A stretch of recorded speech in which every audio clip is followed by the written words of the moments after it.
Olá, assombrados! Eu sou a Ana Paula e vou contar vários relatos para vocês nesta coletânea de relatos de hoje. Tudo bem? Espero que esteja tudo bem. Já vou pedir para deixar o like no vídeo, se gosta do canal, se gosta dos relatos, deixe o seu like e se não for inscrito, se inscreva no canal. Então vamos começar lembrando que todos os nomes de todos os relatos já estão trocados, ok? E o primeiro deles é este daqui. Ele estava apegado à cama. É uma moça que nos conta. Olá, Aninha e assombrados, esse relato não aconteceu comigo, mas sim com pessoas muito próximas da minha família. A mãe e a irmã da esposa do meu tio vieram... A mãe e a irmã da esposa do meu tio viveram essa experiência e elas me deram permissão para compartilhar com vocês. Os nomes estão trocados. Helena era a mãe da Maria, que é a esposa do meu tio. Edgar era marido de Helena e pai de Maria. Ok. O ano era 2020. Eles viviam em uma cidadezinha bem pequena, quase que sem recursos. Edgar tinha problemas sérios de saúde. Ele era diabético, sofria do coração e já com quase 68 anos, estava acostumado a idas e vindas ao hospital, muitas vezes sendo transferido para cidades maiores. Ele sonhava em ter uma cama box king e depois de muito tempo finalmente conseguiu comprar a tão sonhada cama. Helena, sua esposa, tinha por volta de 63 anos. Naquele ano, Edgar precisou viajar para fazer exames na minha cidade e ficou hospedado alguns dias na casa da filha, Maria. Enquanto isso, Helena ficou em casa cuidando dos animais. Porém, Edgar, teimoso como era, resolveu voltar antes do tempo previsto, mesmo contra os conselhos da filha. Quando chegou em casa, encontrou Helena na cama com outro homem. Menina, mas que pique! Mas que pique com 63 anos! Aí que eu morrer o coração mesmo. Morreu ali mesmo. Devia ter uma intuição ali falando, volta agora, volta agora. Ele encontrou Helena na cama com outro homem. O choque foi devastador. Imagina se ele já tinha problema no coração, menina. O choque foi devastador. O rapaz, muito mais jovem, fugiu ao ser flagrado. E com os gritos e a confusão, os filhos de Edgar logo chegaram, junto com os vizinhos curiosos. Meu Deus. Ao ser confrontada, Helena respondeu friamente. E você queria o quê? Você já tá velho, cansado e doente. Não me satisfaz em nada há muito tempo. Já estava na hora de você descobrir a verdade. Ana, todos na cidade já sabiam das traições da Helena. Só os filhos não sabiam. E naquele dia passaram a odiar a própria mãe. Nossa. Abalado, Edgar foi levado para a casa de um dos filhos. Mais tarde, depois de refletir, ele disse: eu vou voltar para a casa da Maria. Lá pelo menos eu fico perto do hospital. Amanhã eu mando buscar minha cama. E assim fez. Voltou para a cidade da filha, contou tudo o que havia acontecido e Maria ficou indignada com a mãe. Ela cuidou do pai, deu comida, preparou um lugarzinho no sofá da sala para que ele dormisse e prometeu ajeitar a cama no dia seguinte. Mas esse dia nunca chegou. Na manhã seguinte, Maria estranhou que o pai ainda estivesse dormindo, ainda estivesse deitado, né? Já que ele sempre acordava cedo. Ao tentar acordá-lo, percebeu o pior. Edgar já estava morto. Seu rosto estava roxo, o corpo gelado. O infarto havia sido fulminante. O velório foi pesado. Os filhos e as filhas culpavam Helena pelo que aconteceu. E 3 meses depois, para espanto de todos, Helena já estava morando com outro homem, que vou chamar aqui de Eduardo. Eduardo, caminhoneiro, logo começou a relatar visões dentro da casa. Ele dizia ver um homem gordo e alto ao lado da cama, no sofá da sala e até entrando no banheiro. Ele nunca conheceu Edgar em vida. Ah, não era o mesmo. Ah, entendi agora. Ou não era o mesmo que estava na cama aquele dia. Era um outro já, né? Já foi outro, entendi. Ele nunca conheceu Edgar em vida e só soube da história pelas filhas de Helena. Assustado, Eduardo passou a dormir dentro do caminhão, estacionado na propriedade. Até que numa madrugada, Helena o acordou chorando e desesperada. Disse que havia visto Edgar ao lado da cama, com ódio nos olhos. Ele a sacudiu, deu um tapa em seu rosto e gritou: "Saia da minha cama!" Aterrorizada, Helena correu para pedir ajuda para Eduardo. Na manhã seguinte, ela chamou uma das filhas e decidiu se livrar da cama. A filha levou o móvel para casa, mas logo começou a ver o pai de pé, ao lado dela e do marido, velando o sono dos dois. Sem coragem de jogar a cama fora, ela a repassou para uma conhecida. Dias depois, ao passar pela casa dessa mulher, viu a cama jogada na calçada. Perguntou ao filho dela o motivo e o garoto respondeu inocentemente: "A mamãe deixou aí fora porque aquele senhor gordo não deixa ela e o papai dormirem nessa cama." Ana, em vida, Edgar era um homem bom, mas as decepções, as traições e a dor mudaram o seu coração. Ele foi casado com Helena por mais de 35 anos, sonhava com a sua cama box king, acreditando que nela teria alívio para as dores da coluna. Mas morreu apenas 22 dias depois de realizar esse sonho, e até depois da morte parece não ter conseguido descansar.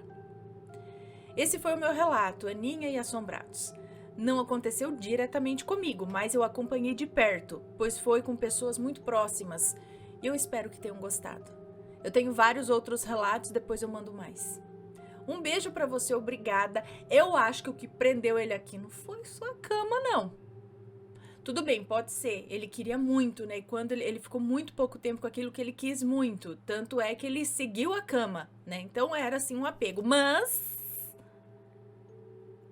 a mulher ali também, né? Eu acho que eu ia dar uma assombradinha também. Eu ia dar uma assombrada. Eu ia dar umas puxadas no pé. Eu ia ser um fantasma. Eu ia ser obsessor. Eu ia ficar dá um tempo aí, dali a pouco eu subo. Mas agora eu vou dar uma obsidiada. Aqui, dá licença. Eu vou entrar embaixo da cama. Né? Pois é. Então, às vezes isso acontece. O que eu estou pensando aqui. Imagina uma pessoa que guarda isso por muito tempo e a noção de tempo, às vezes, não é a mesma que a gente tem aqui. Aí aí eles vão para uma vida seguinte, nessa outra vida, eu que fiz lá, fiz mal para outra pessoa na outra vida, eu esqueço, eu tô aqui de novo, reaprendendo, fazendo minhas coisas, resetada aqui nessa vida, só que a outra pessoa não encarnou, tá lá ainda com a mesma, filha da mãe, aí vem aqui obsediar a gente em vida, a gente não sabe, fala, meu Deus, mas o que eu fiz, eu não sei, e às vezes a gente fez sim numa vida passada, e aí tem que fazer o espírito entender, tem que pedir perdão e fazer entender que as coisas mudaram, que tem que seguir, né, aprender, mas é isso, gente do céu, né, o homem passou por um baque bonito, então eu acho que é comum que ele ficasse por ali um tempo, né? Ou até da cama, que ele queria muito, né? E não teve tempo de aproveitar, ele ficou ali. Mas eu espero que ele tenha conseguido seguir, apesar de tudo, né? Próximo relato. O rapaz do cemitério e o mistério do nome. É uma moça que nos conta. Oi, Ana, aqui quem fala é a fulana, mas pode me chamar de fulana. Eu sou fã do canal desde 2017. Desde muito nova, sempre gostei do mundo sobrenatural, principalmente dos filmes de terror, coisa que aprendi a assistir com a minha falecida avó materna. Eu nunca vi algo como espíritos ou coisa do tipo, mas eu já senti presenças, nada além disso também. O que eu vou contar não é exatamente sobrenatural, mas é interessante, algo que eu nunca encontrei explicação.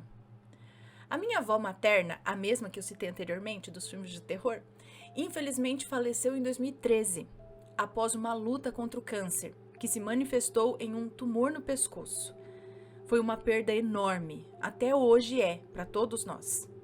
Ela era uma ótima pessoa, batalhadora, e foi enterrada em uma cidade vizinha à minha, a pedido dela, pois ainda viva, já dizia que queria ser enterrada lá. Desde o enterro, sempre visitamos quando puder. Desde o enterro, sempre visitamos quando podemos, né? De 2 a 3 vezes ao ano, pois é um pouco difícil ir até essa cidade. Eu não sei exatamente quando isso começou, mas em uma das visitas, enquanto a minha mãe e os meus tios estavam no túmulo da minha avó, conversando e tal, eu saí desbravando o cemitério, que não é grande, né? Então fui lá. Fui de túmulo em túmulo, olhando as fotos, as flores e outras decorações, até que caminhando pelo fundo do cemitério, eu desacelerei os passos e parei em frente a um túmulo. Contando da entrada, era o quarto do lado esquerdo, com uma estética bonita, decorado com flores amarelas e laranjas. Quando me aproximei, eu vi que se tratava do túmulo de um rapaz muito bonito. Na foto, ele usava uma camiseta branca e um casaco azul. Achei interessante porque junto à foto e à plaquinha com um versículo, havia uma moto de brinquedo amarela, estilo carenada. Fiquei me perguntando o motivo do brinquedo ali, mas deixei quieto. Fiquei um tempo observando e depois me distanciei e fui para perto da minha mãe.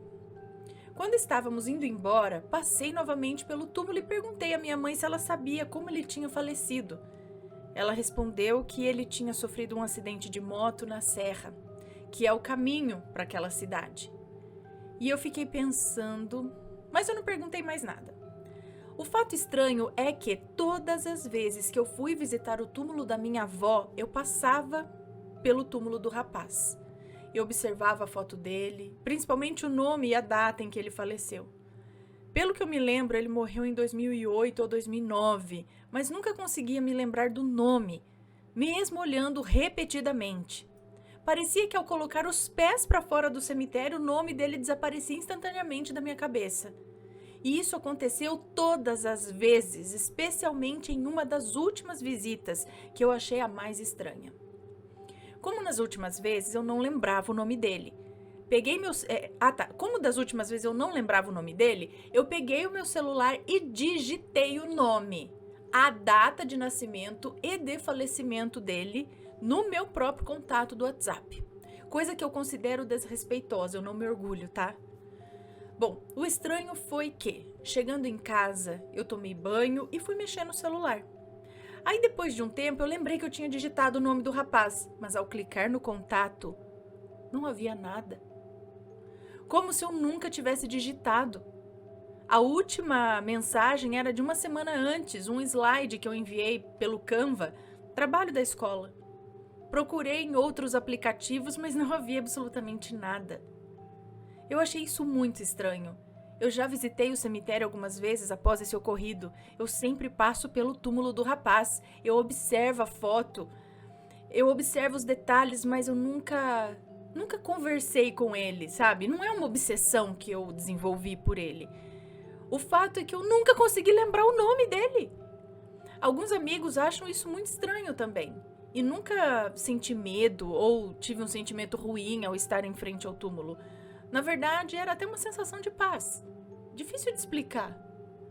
Outro acontecimento estranho foi quando uma tia minha, que é uma das irmãs da minha falecida avó materna, faleceu e foi enterrada no mesmo túmulo da minha avó, onde também estão os meus bisavós, um tio e um primo meu.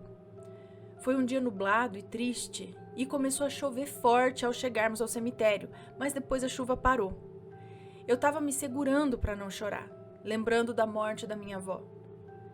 Eu não percebi que eu me afastei e fiquei de costas para o túmulo do rapaz, que permite visão parcial do túmulo da minha avó.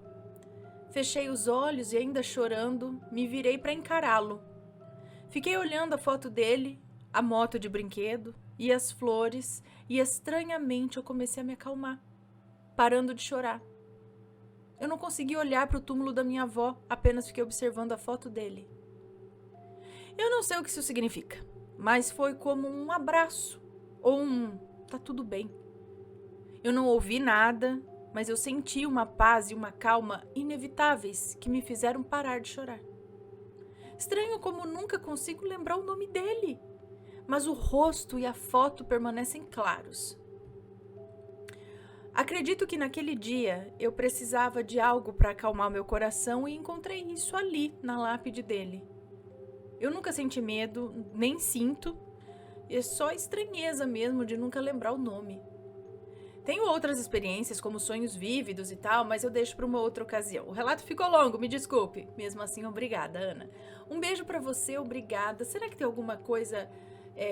vocês tiveram algum tipo de contato numa vida passada e você só descobriu ali por esse sentimento que você não sabe explicar? Não sei. Será que ao olhar a foto e tal, você acabou se conectando mentalmente com ele e houve aí um carinho dos dois lados e ele entendeu? Mas então, muito estranho esse lance de você não se lembrar do nome dele. É como se não fosse para lembrar mesmo. Não sei. Deixem seus comentários sempre com respeito, por favor. E vamos ao terceiro relato de hoje, que é este. A oferenda e o sorriso. É uma moça que nos conta. Olá, Ana e assombrados, o meu nome é Fulana e hoje trago uma história que, sinceramente, é difícil de acreditar. Então já se acomodem porque o relato é um pouco longo. E olha, até hoje, cada vez que lembro do que aconteceu, meu corpo inteiro se arrepia. Ai, menina, tô curiosa agora. Olha, eu nunca acreditei nessas coisas de espírito, entidade, nada disso. Pra mim era tudo invenção de gente que gosta de meter medo nos outros. Eu cresci ouvindo histórias de assombração, mas sabe quando você ri e fala, ah, tá, isso é coisa de gente ignorante? Pois é, eu era essa pessoa. Mas, Ana, depois do que aconteceu comigo, olha, eu aprendi do jeito mais doloroso que acreditar ou não acreditar não muda nada. Essas coisas existem. E elas estão por aí, rindo da nossa cara. Era um dia comum, eu tava indo trabalhar, como sempre. Era de manhã cedinho, aquele friozinho batendo, eu só pensando no café da firma. Cheguei perto da esquina onde sempre passo e lá estava, uma oferenda. Não era a primeira vez que eu via, mas aquela estava diferente. Tudo muito arrumado, tinha vela, tinha garrafa de pinga aberta, tinha farofa, carne, fruta e um cheiro estranho misturado, doce e pesado ao mesmo tempo. Eu, que nunca acreditei, pensei, tá, não vou mexer, porque também não sou besta, né? Mas também não vou ficar olhando, né? Porque todo mundo fala isso, né? Que não é bom encarar a oferenda. Não sei. Não pode, não existe lá. Passei de lado bem rápido, fingindo costume. Mas, Ana, parece que o próprio ar ficou mais pesado. Sabe quando você sente que tem alguma coisa atrás de você?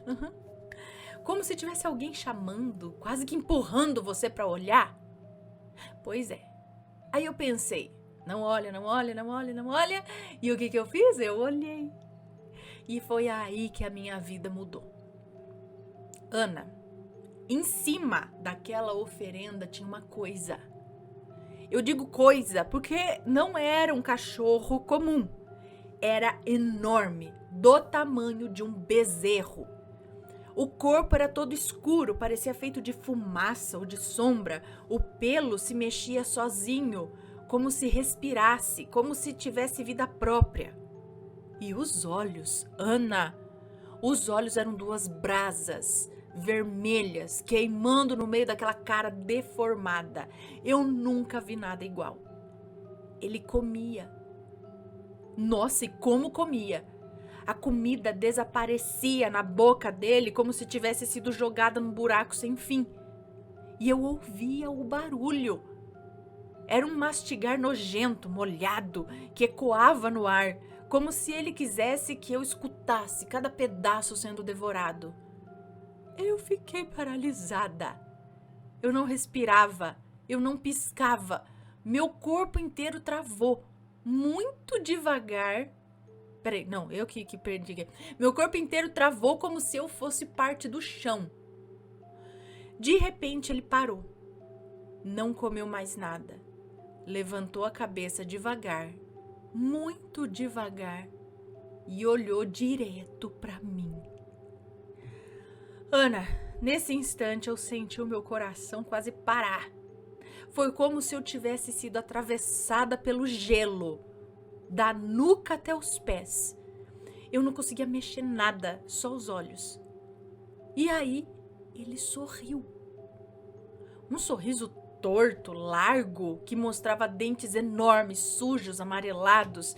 Não era sorriso de animal, era sorriso de gente, de coisa viva e consciente. Era como se dissesse: te peguei.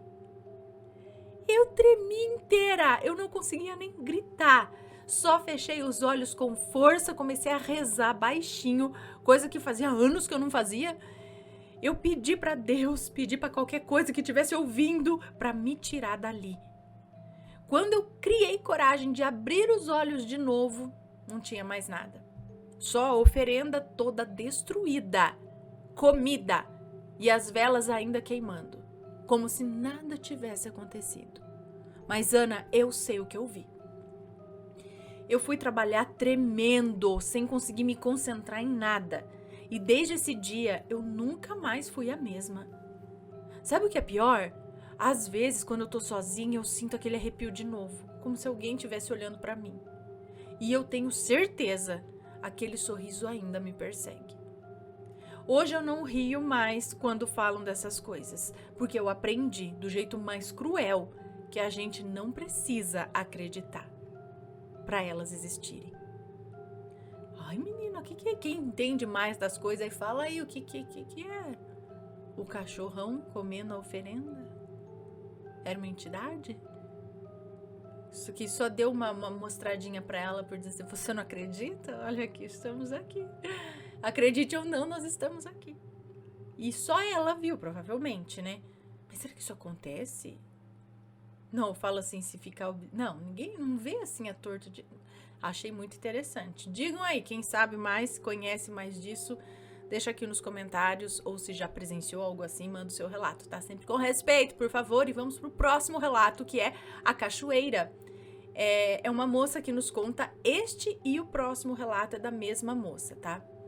A cachoeira, então. Olá, Ana e assombrados, eu me chamo fulana, tenho 32 anos e sou mãe de 4 filhos. A mais velha tem 15 anos, também é fã dos seus relatos. A mais velha de 15 também é fã. Eu acompanho o canal desde 2018 e nunca mais larguei. Bom, vamos ao relato. Ana, os meus pais se separaram quando eu tinha uns 10 anos. Eu e meu irmão fomos morar com a minha tia, que já tinha 4 filhos. A minha mãe se casou de novo e nas datas comemorativas eu e meu irmão passávamos com ela. No Natal de 2008 para 2009, nós fomos passar com a minha mãe, que iria passar a data com a família do marido dela. Os pais do meu padrasto moravam numa chácara enorme, linda e com muita fartura. Fomos no dia 24 de manhã para aproveitar o dia. Lá tinha uma cachoeira a uns 5 quilômetros da chácara. Juntou uma galera da mesma idade, tipo 15, 16 anos, para irmos. Éramos em 8 adolescentes, entre sobrinhos do meu padrasto, primos e 2 vizinhos. Para facilitar, eu vou chamar os 2 sobrinhos do meu padrasto de Lucas e Felipe, e a minha prima, por parte de mãe, de Júlia. Chegamos à cachoeira por volta de 2 da tarde. Já havia lá 5 pessoas, né? 2 casais e uma senhora. Quando chegamos perto, a senhora alertou: tomem cuidado, essa cachoeira é traiçoeira. Eu acho que ela falou isso por ver que, né, só tinha adolescente ali e saber que nessa idade a gente não tem juízo, né? Nós tiramos fotos em cima da cachoeira, num tronco, e quando a moça terminou de tirar, o Lucas teve a brilhante ideia de dar um mortal lá de cima. Só que no segundo impulso, o tronco estralou e partiu. A Júlia estava do meu lado e não sabia nadar muito bem, só boiar. Eu só tive tempo de empurrar ela para frente antes de cair. Eu caí atrás da cachoeira e bati com força o pé direito. E é aí que vem o sobrenatural.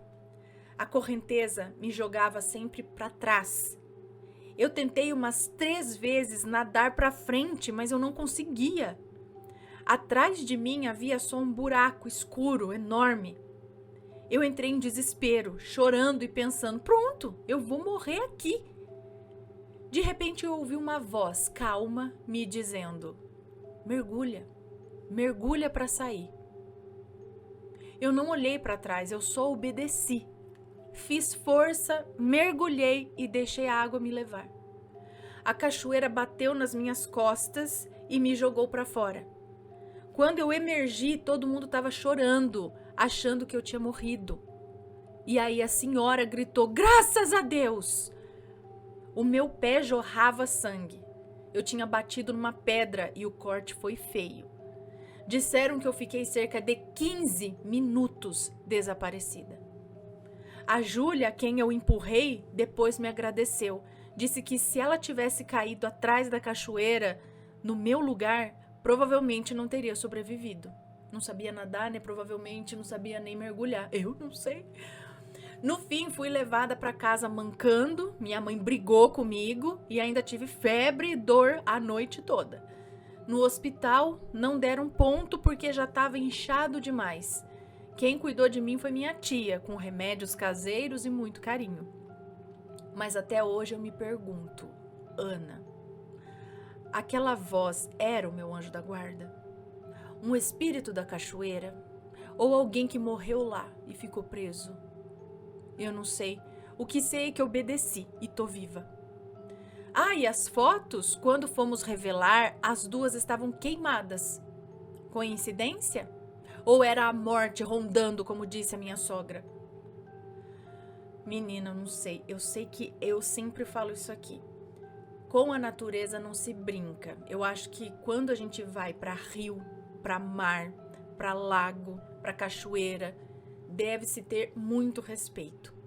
Deve-se entrar com respeito, cuidar do lugar e sair com respeito. Porque zoeira, não tô dizendo que nem adolescente, não pensa, mas já é um lugar perigoso porque é natural, não é controlado, né? Não é igual uma piscina que você sabe profundidade, que não tem movimento que te leva para lugar nenhum, é só as bordas da piscina. Um rio tem correnteza, você não sabe o que tem lá embaixo, tem bicho, tem pedras onde você pode coisar o pé, um tronco que pode quebrar, um lugar que você acha que dá pé e não dá, sabe? Animais que de repente tem animais grandes ali que podem te puxar, te prender, galhos. Então, né, o mar que pode estar de um jeito lá que ele te puxa muito forte, mesmo estando no raso. Então é natureza, gente, você não é viva, sabe? E isso é muito perigoso. Então, em qualquer situação onde você vai entrar num lugar vivo, tome muito cuidado, preste muita atenção. Agora, quem ajudou, difícil dizer, mas eu acredito que algum protetor seu mesmo, um anjo, né, um espírito que estivesse ali que protegeu, ajudou, né, deu a dica para ela sair de lá bem. Menina, cuidado, galerinha que vai para esses lugares. Bom, próximo relato, que é dela também. Meu bisavô cumpriu o que prometeu. Bom, esse relato eu lembro assim de pedaços, mas eu pedi ajuda pro meu pai e pra minha mãe para contar certinho para vocês. Quando eu tinha uns 8 anos, o meu bisavô, avô do meu pai, faleceu. A minha bisa, Dona Odete, ficou viúva. Ela dizia que ele voltaria para buscá-la em 30 dias. Exata, assim? Na época, fomos dormir na casa dela para não deixá-la sozinha. A casa era simples, de chácara, sem energia, iluminada por candeeiro. Eu, minha mãe e meu irmão dormimos na cama em que o meu biso dormia. Quando estava quase pegando no sono, eu senti uma mão gelada puxar o meu pé. Eu fiquei apavorada e disse, mãe, tem alguma coisa me puxando. Ela não via nada, mas me abraçou. De repente, eu fui puxada de verdade para os pés da cama. Ai, credo. Minha mãe começou a gritar. Meu pai entrou correndo e a minha bisa apenas disse com calma. Ah, é só o seu biso. Ele não gosta que ninguém durma na cama dele. Olha como eles são apegados à cama, gente. Meu Deus, Falei, obrigado, podia ter avisado antes. A gente não ligo, não. Eu durmo no chão, no sofá. Meu Deus. Sim, eu tô falando, eu falei, não, fantasma não encosta. Não encosta sim, filho. Inclusive, puxa da cama. Não precisa ser muito raivoso, não. Era só o bisavô ali que queria a cama dele. E já tava lá puxando. Senhor, deixa um aviso, né? Falar assim, ó. Se eu morrer, você não fique na minha cama. Tá bom. Respeitemos. Ó, não vai mexer na minha roupa, tá bom? Gente do céu. Não, imagina. Primeiro pegou no pé, e depois ela foi puxada pra baixo. E a avó falou, ele. Ela já sabia. Não é ele. Não gosto que ninguém durma na cama dele. Minha mãe, morrendo de medo, pegou a gente e dormiu do lado de fora da casa, na rede. Os dias se passaram e a minha bisa sempre repetia. Ele vem me buscar em 30 dias. E ninguém perguntou pra ela como ela sabia disso? E ela estava certa. No dia anterior, dividiu todos os pertences entre minha mãe e a minha tia, como se fosse uma despedida. À noite, ela se arrumou, se perfumou, abençoou os filhos e na madrugada partiu em paz. Exatamente 30 dias depois da morte do marido. Eles combinaram, gente. Meu pai disse que sentiu o perfume dela passar com a brisa, pouco antes de perceberem que ela havia partido. Até hoje a gente se pergunta, será que o meu biso me puxou da cama naquela noite porque sabia que a minha mãe não aguentaria ver a minha bisa morta do nosso lado? Como assim? Será que ele já preparava tudo para que ela fosse embora em paz? Mas quando que foi isso? Isso foi no mesmo dia? Não, os dias se passaram. Então não foi no mesmo dia que ele puxou o pé. Mas por que não... Sabia que a minha mãe não aguentaria ver a minha bisa morta do nosso lado? Não sei. Provavelmente ela sonhou com ele falando isso, sabe? Bom, minha bisa era benzedeira e curandeira respeitada na região, mas a filha dela, minha avó, nunca aceitou o dom por ser evangélica. Infelizmente, os conhecimentos dela foram enterrados junto com ela. Hoje, quem herdou os dons da família foi meu irmão. Ele vê coisas, faz projeção astral sem querer, mas prefere não mexer com isso. Bom, um beijo pra você, obrigada. Então ela devia ter as visões dela, as viagens astrais dela, encontrou com ele, ele disse isso, e ela só estava se preparando, já sabia. Às vezes ela até via ele, não falava pra ninguém assim, sabe? Via que, tá bom, então daqui 30 dias você pode passar aqui que eu estarei pronta. E se aprontou mesmo, gente, passou o perfume, fez... Meu, isso é um sonho, né? Assim, já com uma idade, né? Ela disse a idade, que biso já, né? Já tinha uma idade. O marido foi e falou, não, então daqui 30... Que nem fosse pra uma viagem. Daqui 30 dias eu também vou. E aí você pode se preparar, dar tchau pra todo mundo. Falar, esse aqui vai ficar com você, esse daqui com você. Ó, beijo, Deus abençoe vocês. Até um dia. Deita e morre. Em paz. Sim. É um sonho. Não é? Muito bom.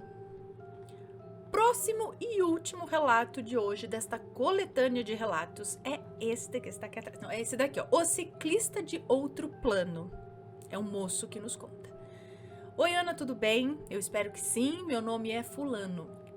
Faz pouquíssimo tempo que eu te acompanho, mas já estou viciado nos relatos e não via a hora de compartilhar um que aconteceu comigo. Eu sou ciclista e essa experiência aconteceu em uma das minhas pedaladas, lá em 2016. Mas eu preciso voltar uns dias antes. Na minha cidade, começaram a circular boatos de que um ciclista havia desaparecido. Nada era confirmado ainda, afinal só se podia registrar oficialmente após 24 horas. Mesmo assim, a notícia já deixava todo mundo inquieto. Meus amigos insistiram para que eu não saísse de casa, pelo menos até as coisas se acalmarem. Confesso que eu preferia ouvir, mesmo morrendo de vontade de pegar minha bicicleta. Eu nunca gostei de pedalar em grupo. Eu ia algumas vezes, mas não era a mesma coisa. Eu gostava mesmo era de pedalar sozinho, no meu ritmo.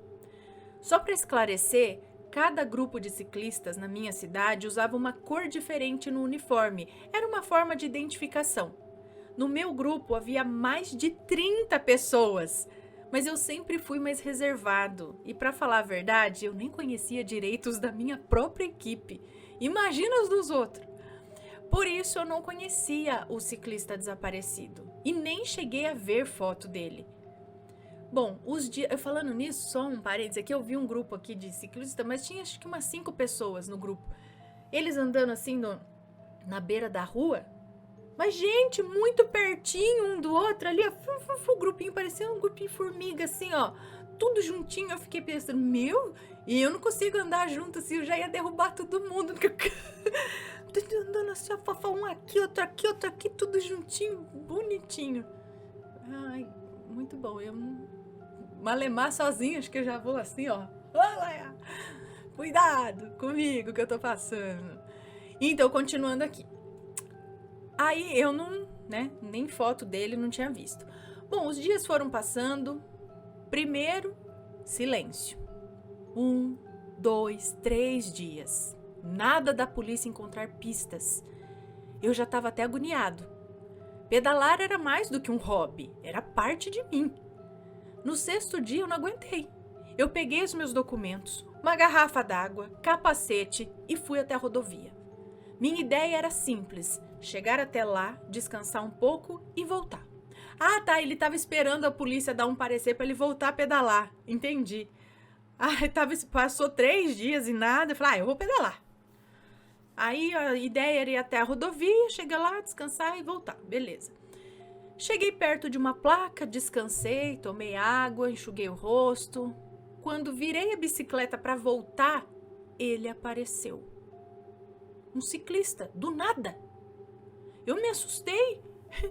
A roupa dele era branca, a minha laranja. Ele parou do meu lado, arrisquei puxar uma conversa. Ei, decidiu pedalar hoje também? Ele me olhou, um olhar triste, pesado, que parecia carregar algo, mas não disse uma palavra. Eu senti um aperto no peito e tentei outra vez. Ei, cara, quer conversar? Nada. Silêncio absoluto. Então eu respeitei, apenas desejei, Bom, boa pedalada por aí, eu já tô voltando. Foi quando ele falou: vamos pedalar até a outra cidade, te faço companhia. Eu hesitei, algo em mim queria recusar, mas aquela presença transmitia uma necessidade estranha. Era como se ele precisasse de mim ali. Eu acabei aceitando. Seguimos lado a lado. Durante todo o trajeto não disse uma palavra. O silêncio pesava, batendo contra os meus nervos. A cada pedalada eu pensava em como aquilo era incômodo. Até que chegamos à beira de um canavial. Ele reduziu a velocidade, colocou os pés no chão, virou o rosto e olhou direto nos meus olhos. Aqui tem um atalho ótimo. Chegaremos mais rápido. Eu olhei para a entrada do caminho. Só de encarar já me deu um arrepio. Eu respondi que era perigoso. Mas ele insistiu. E insistiu de um jeito quase que hipnótico. E eu cedi. Entramos. O lugar era sufocante. Um labirinto de cana-de-açúcar cheio de entradas que pareciam becos sem saída. A sensação de perigo aumentava a cada metro. Eu suava frio, imaginando se aquele homem queria me fazer mal ali. Eu não o conhecia, eu só sabia que era de outro grupo pelo uniforme. De repente, ele fez uma curva fechada, daquelas que basta virar e já se perde de vista. Foram 4, 5 segundos de diferença. Quando eu virei a curva, o cara tinha sumido. Meu coração disparou. Eu desci da bicicleta e gritei o nome dele, que claro, eu nem sabia. Como assim? Desci da bicicleta e gritei o nome dele. Como você gritou o nome dele que você não sabia? Que claro, eu nem sabia. Então como que você gritou o nome se você não sabe? Como assim? Não houve resposta. Só o vento cortando o silêncio. Do lado da curva havia uma trilha estreita, daquelas abertas por gente que atravessa o mato desde criança. Conhecia bem esse tipo de caminho, então eu resolvi entrar. E foi aí que eu vi o corpo caído. O mesmo ciclista que me acompanhava, só que já em decomposição. O cheiro era insuportável. Faltavam-lhe partes do corpo, as moscas uniam em nuvens ali. A cena era horrível, grotesca. E eu corri, desesperado. Quase não encontrava saída mais. Atordoado, eu rezava baixinho pedindo uma luz que me guiasse de volta. Fechei os olhos e uma lembrança súbita me mostrou o caminho. Saí dali disparado, pedalando como nunca. Na delegacia eu contei que tinha encontrado o corpo. A polícia foi até o local e confirmou. Era o ciclista desaparecido há quase uma semana. Fui ouvido e liberado. Mas é claro que eu não contei toda a verdade. Eu disse apenas que estava em outro trajeto para evitar o movimento de caminhões, o que era real. Se eu falasse que eu pedalei ao lado de um morto, quem ia acreditar? Ainda assim, eu sei o que aconteceu. Eu o vi. Eu o acompanhei. E acredito que de alguma forma eu ajudei aquela alma a encontrar a luz. 2 dias depois ele apareceu em sonho, me agradecendo.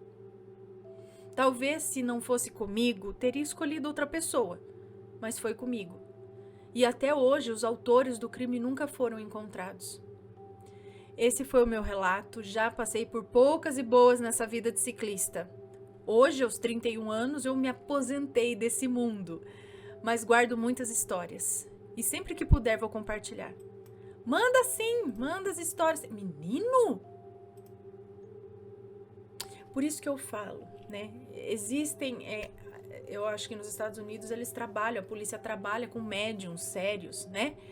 Então, para encontrar, para esses tipos de casos aí, né? Quando não sabe por onde começar, não sabe, tem esses desaparecimentos, né?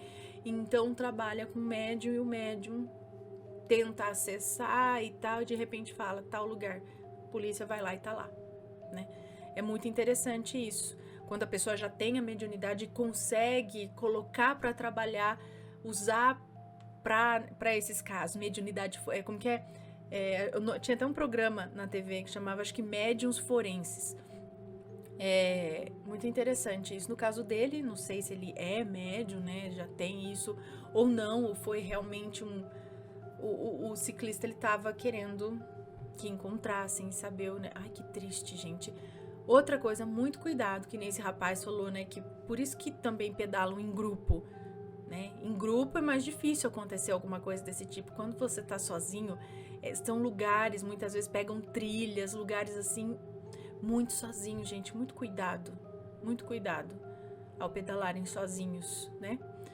Fora acidente também, essas coisas, né? Porque tem uma galera que pedala uns lugares perigosos também, com carro e não sei o quê, né? Então, muito cuidado. Que triste, né, pro rapaz, mas que interessante ele ter levado até o corpo. Pois é. Bom, pessoal, estes foram os relatos de hoje. Espero que tenham gostado. Se for comentar alguma coisa, que seja sempre com respeito. E se você tem uma história, envie o seu relato pra gente. Um grande beijo e a gente se vê num próximo relato. Fui! Tchau, tchau!